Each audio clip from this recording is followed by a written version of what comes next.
What's crack-a-lackin'?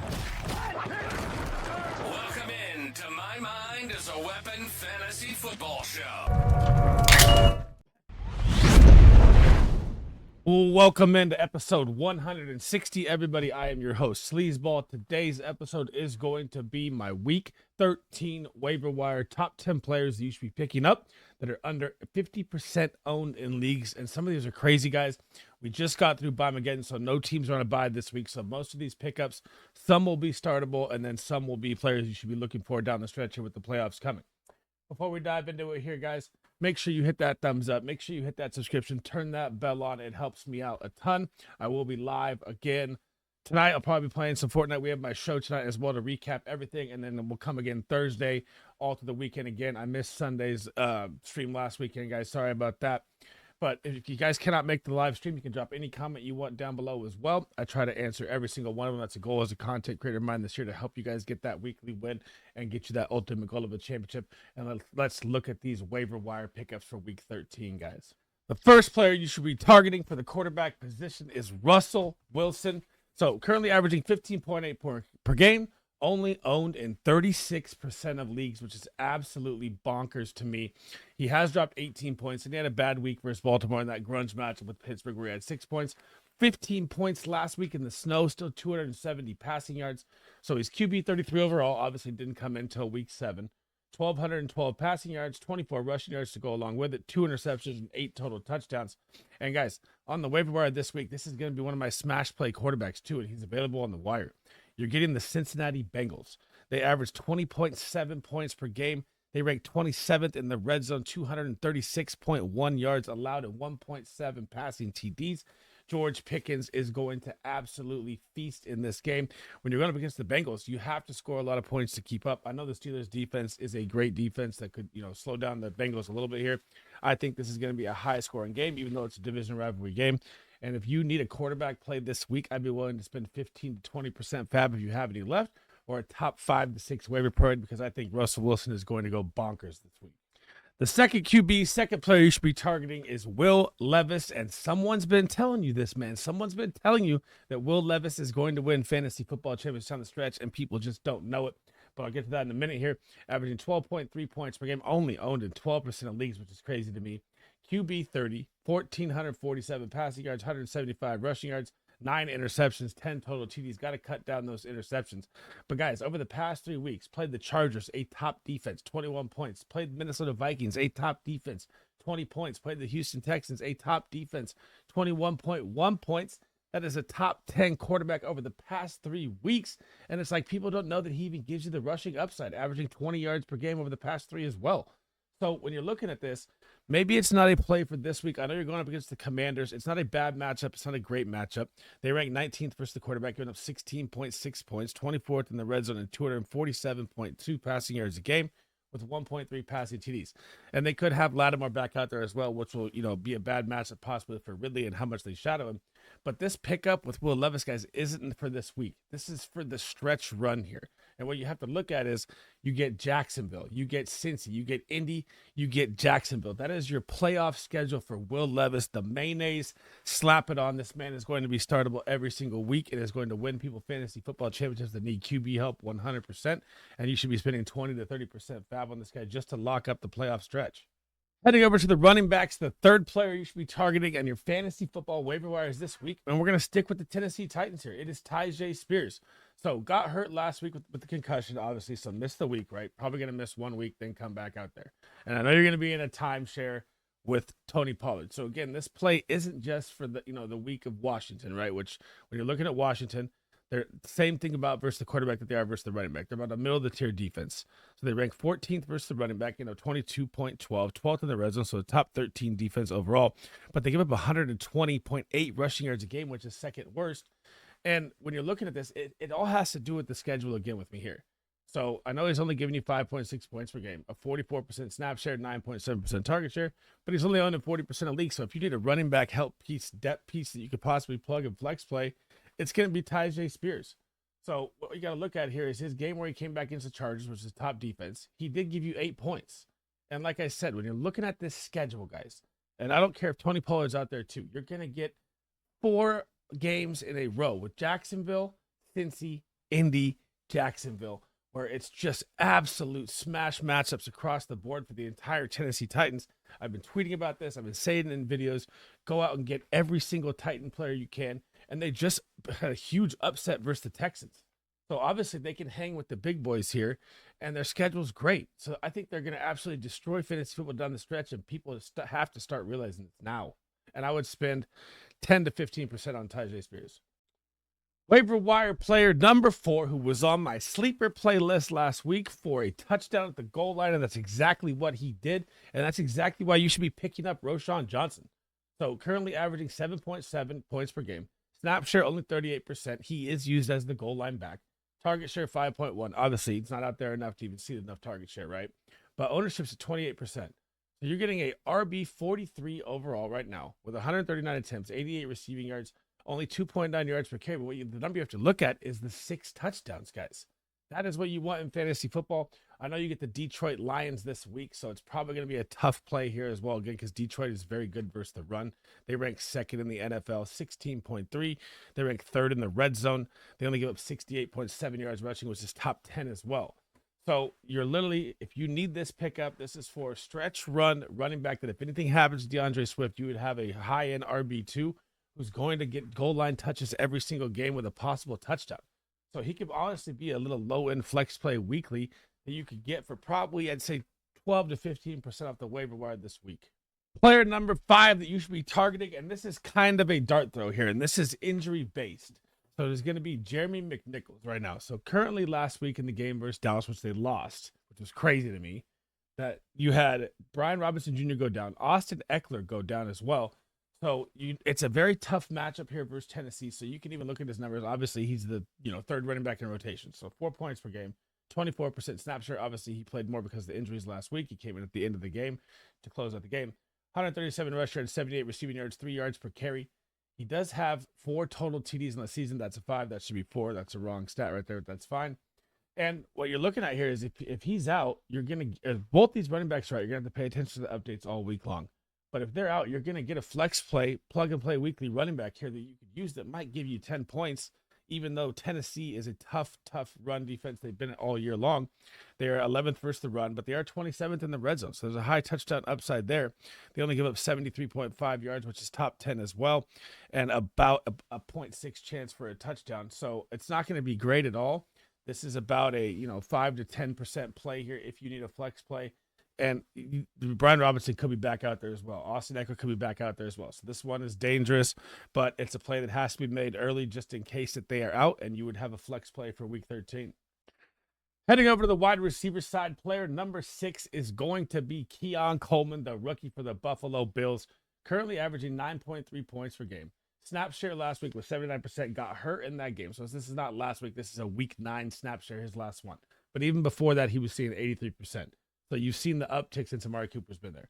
Target share 14.4%, only owned in 43% of leagues. He's currently wide receiver 69, 31 targets, 20 receptions, 383 receiving yards, -4 rushing yards to go along as well with it, and 2 touchdowns. But what you've seen since Amari Cooper came back, and it looks like they're coming fresh off the bye. Amari Cooper is going to be back out there healthy this week again. You're going to get the 49ers defense, who was just absolutely blasted by the Green Bay Packers because we're beat up across the board. And you're going to get a wide receiver that's playing, low-end wide receiver 1 snap share numbers. So just go back to week 8 and 7 where he started to pick up. Tennessee Titans, a good pass defense. He dropped 18. Seattle, he dropped 18. So this is a guy that you should be spending 10 to 15%. They can be flexible weekly. And your schedule coming ahead is the Niners, Rams, Detroit, and New England, all teams that struggle versus the pass. You should be targeting Keon Coleman this week. Player number 7 and wide receiver number 2 is going to be Pop Sizzle Dizzle Douglas, Demario Douglas, currently averaging 8.6 points per game. Snap share at about 70% per game here. He goes from 57 to 70 to 60. He goes up and down around there. He's more of a gadget type wide receiver, but that's all he needs because his target share is at 18.4%. And guys, he's only owned in 31% of leagues. So currently wide receiver 46, 66 targets, 48 receptions, 477 yards, even gets some rush works you like to see. Even if it's 10 to 20 yards, he's still getting carries, which help you in fantasy football. Only has 1 total TD on the season, which I'm expecting that number to hit again here this week. You are going up against the Indianapolis Colts, guys. And if you've followed my channel or been subscribed to here before, this is one of my fantasy football pot of gold teams. They cannot stop the run. They cannot stop the quarterback. They cannot stop the wide receiver. They cannot stop the tight end. They cannot stop anything. So the Indianapolis Colts ranked 19th right now versus the wide receiver, getting 32.9, 25th in the red zone, so high touchdown upside there, and they give up 151.4 yards per game to the wide receiver position and a 0.8 touchdown a game. So when you're looking at this game, the Colts had a bad game last week, kind of hurt their playoff hopes right there with Anthony Richardson versus the Lions. But in this game, they just going to funnel passes here. And I just know it's going to be a Demario Douglas game here. So if you need a flex play, I'm willing to spend 20 to 25% to go get him, because you're not just going to get Indy. You're going to get Arizona, Buffalo, Chargers, Buffalo. These are all teams that are going to be playing from behind massively the rest of the way. So you probably have a possible flex play here every single week, even in tough matchups, because volume is king in fantasy football. Player number 8, wide receiver number 3, you should be targeting, sticking with the Tennessee Titan theme, is Nick Westbrook-Ikhine. So, guys, this guy is not only a great waiver wire pickup right now. He's averaging 7.6 points per game. Snap share in the 90 percentile wide receiver 1 numbers. Target share 9.6, and his ownership is only 8%. But what you have to look at here is, since he started playing high snaps as the current wide receiver 2 for the Tennessee Titans, right? Started in week 8. Guys, he's a top 17 wide receiver over the span. So it's absolutely bonkers that he's even on the wire. So Detroit Lions, 12 points. New England, 16 points. Chargers, tough matchup, 6 points. Minnesota, 23 points. Last week, Houston, 12 points. Back-to-back touchdowns, 6 TDs on the season.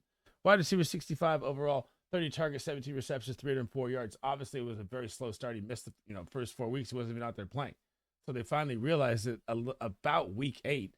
So he only played 47% of snaps even in week 7. So ever since he's become a starting wide receiver, you're going to get massive volume. They're playing from behind in most games. And they just kept up with the Texans, so they probably couldn't even keep up with the Commanders this week. But again, you got to look into this schedule like this is an absolute schedule pot of gold. This is why I've been saying get Calvin Ridley in a trade before the trade deadline. This is why I've been saying get Will Levis off the waiver wire, get Tyjae Spears, get all the Tennessee Titans that you can. Because, again, you're going to get Jacksonville, Cincy, Indy, and Jacksonville. Those are the 3 best matchups you can get in the playoffs for fantasy football. These defenses are atrocious, and he's going to be a great pickup that I would spend 15 to 20% on, because he's going to be a flex play weekly down the stretch. Player number 9, wide receiver number 4 you should be targeting is Devon Vele in these red-hot Denver Broncos led by Bo Nix. So currently averaging 9.3 points per game. Snap share at 65%. You'd like to see that get up by like Westbrook-Ikhine numbers at 90%, but they rotate a lot of wide receivers, right? Target share 15.5%. Ownership is only 5%, guys. So wide receiver 65, 30 targets, 17 receptions, 304 yards. That is actually the wrong one. He has 361 yards and 1 TD. I forgot to switch over Westbrook-Ikhine's card, so those numbers are wrong. I'm sorry on that one, guys. But we have to look at here with Vele. The past 3 games, he's given you 10 straight plus fantasy points. He's given you 19 targets over the past 2 games, so about a 6.3 average there. He's given you almost 200 yards, so he's at about a 65, 68 yards per game average with a touchdown upside. And you're going to get the Cleveland Browns this week. They struggle versus the pass. Then you're going to get the bye. Then you're going to get the Colts, who are terrible. The Chargers, who are very good. And Cincy in your championship game there, and injuries can happen at any time. So these matchups are actually great for a wide receiver that's going to give you 10 points a game and can be a flex play the rest of the way with Bo Nix on fire. Again, this one's not a high purchase buy here. This is like a 5 to 10% play, and you can probably maybe even get him for cheaper than that because people do not know who this guy is. Player number 10, heading over to the tight end side. This is absolutely nuts to me that Zach Ertz is only owned in 48% of leagues. Currently averaging 9.8 points per game, 76% snap share. This is his job. Ben Sinnott did not get it like I thought he would have in the season, so I definitely missed on that. And he's getting a 20.2 target share, which is top 8 in the NFL. Tight end 7 overall, so a top 10 tight end is owned under 48% in fantasy football, which is crazy to me. And he's going to give you 6 to 8 targets a game at this point, with a 69 target and 49 receptions he's had on the season. 466 yards. Over the past 2 weeks, he's been a top 5 tight end combined in points with 18 and 15. The connection with Jaden Daniels is growing. I had Jaden Daniels as my QB1 last week. Smashed that one right there. But you're going to get the Tennessee Titans here. Now, the Tennessee Titans are a tough defense, and they've been a tough defense all year long, and their numbers got kind of skewed because, again, when they didn't have Will Levis out there coming up injured, they couldn't move the ball. So their numbers fell really far. They're actually a very top defense here. So they rank 9th versus the tight end, getting up 10.1, 23rd in the red zone, so the touchdown upside is high, 39.5 yards, which is top 5 there as well, and a 30% chance for a touchdown. So it's not great against the Titans this week, but after the bye, guys, you get New Orleans, Philly, Atlanta. This is going to be a startable tight end every single week either way because his targets are 7, 8, 7, 11. I mean, it's absolutely bonkers that he's only owned in 48%. And if you need a tight end the rest of the way, go spend 20 to 30% to get Zach Ertz because a top 10 tight end on the season or top 7 should not be on the waiver wire. The bonus player I'm going to give you is number 11 here. And I saw this, and again, this is like Zach Ertz. I could not believe that Hunter Henry is only owned in 48% of leagues, and he's a top 8 overall tight end. So you have Zach Ertz and Hunter Henry, who are top 10 tight ends overall, both 8 and 7, who are only owned at 48% each, which is absolutely bonkers to me. Hunter Henry is averaging 9.2 points per game, 83% snap share, which is tight end 1 snap share numbers, 20.3 target share, which is top 10 for the tight end position. And again, he's only owned in 48% of leagues. Tight end 8 overall, 74 targets, 51 receptions, has become the security blanket for Drake May. 535 receiving yards, only 1 touchdown. That number's got to go up. You get the Indianapolis Colts this week. Remember, I told you that the absolute pot of gold. And the Indianapolis Colts versus the tight end ranked 27, giving up 14.3 points. They rank 30th on the season in the red zone, so the touchdown upside is very high. 55.3 yards, which is bottom 10 there, and a 50% chance for a touchdown. Don't just pick up Hunter Henry this week. You can start Hunter Henry this week with confidence. He's had 9, 12, 12, 9, 17, 13. One game in between those, Chicago 2.4. That's a tough defense. This is a floor of almost 10 to 12 points a game with him. And this man should not be owned in 40% of leagues. Go get him off your waiver wire. Hey. Thanks for rocking with me today, guys. That is the end of the episode. That is my top 10 waiver wire players plus a bonus player at the end that I caught at the very last second that was owned in under 50% of leagues, which is absolutely crazy to me, guys. Before we head out of here, make sure you hit that thumbs up. It helps me out a ton. Hit that subscription. I cannot thank you guys enough. Turn that bell on. I will be live tonight at 7 p.m. to 8 p.m. Eastern, recapping all the calls we made on the week, looking into Monday Night Football. I will be playing a little Fortnite here. And I'm going to start my rankings for you guys tomorrow. But if you guys are, been a returning subscriber to the channel, I lost all my files. So I'm going to be scrambling as fast as I can to get it all done. I will not get my stardom sims out probably for the rest of the year with all the holidays coming here and Christmas and all the trips we have going on. It was an absolute disaster losing 3,000 files, but I'm going to work my hardest to get all of it out to you guys tomorrow. Hopefully, maybe Wednesday, just depends how it goes. But again, guys, thank you for all the support, and I hope to see you guys in the live stream tonight. SleezBall out.